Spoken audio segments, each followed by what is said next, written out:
बिस्मिल्लाहिर्रहमानिर्रहीम अस्सलाम वालेकुम जी। वेलकम करती हूँ सारिਆਂ ਦਾ ਆਪਣੇ चैनल ਦੇ ਵਿੱਚ देसी रंग। मैं विश ਦੇ संग उम्मीद करती हूँ कि मेरे भैन भाई सब ठीक ठाक होंगे अल्लाह के करम ते फजल ना जी। अलहमदुलिल्लाह मैं भी ठीक हाँ जी। अज असी मैं ट्रैक्टर वावांगी, रोटावेटर तुहानूं विखावांगी। अगर तुसी मेरे चैनल ते नवे हो तो मेरे चैनल नूं सबसक्राइब कर लो तो बैल आइकॉन की घंटी वजाना बिल्कुल भी ना छड्डिओ। नाल तुहानूं लास्ट एक गल बड़ी फायदे दी दसांगी। ते जी हुण स्टार्ट करदे हैगे।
छांग लीए क्योंकि बन्ने छांगण ना ये फसल की एक तो खूबसूरत लगते हैं, दूसरा ये बहुत ज़्यादा जरूरी है।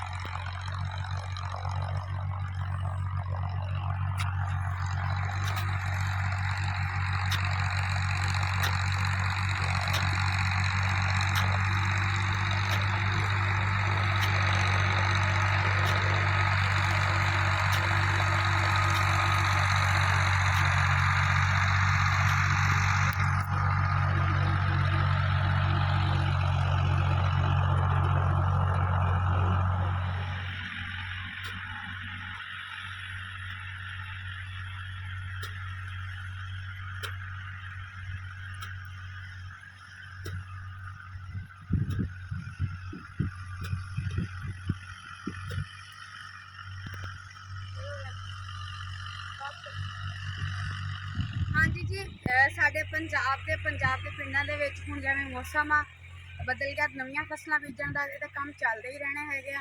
ਤੇ ਤੁਹਾਨੂੰ ਅੱਜ ਦਾ ਵਲੌਗ ਕਿੱਦਾਂ ਦਾ ਲੱਗਿਆ ਜੀ, ਲਾਈਕ ਕਮੈਂਟ ਕਰਕੇ ਜ਼ਰੂਰ ਦੱਸਿਓ ਤੇ ਮੈਂ ਕਿੱਦਾਂ ਦੇ ਵਲੌਗਸ ਅਪਲੋਡ ਕਰਾਂ ਜੀ, ਤੁਸੀਂ ਮੈਨੂੰ ਦੱਸਿਆ ਕਰੋ। ਉਸ ਮੁਤਾਬਕ ਇਨਸ਼ਾਅੱਲਾ ਵਲੌਗਸ ਬਣਾਇਆ ਕਰਾਂਗੀ।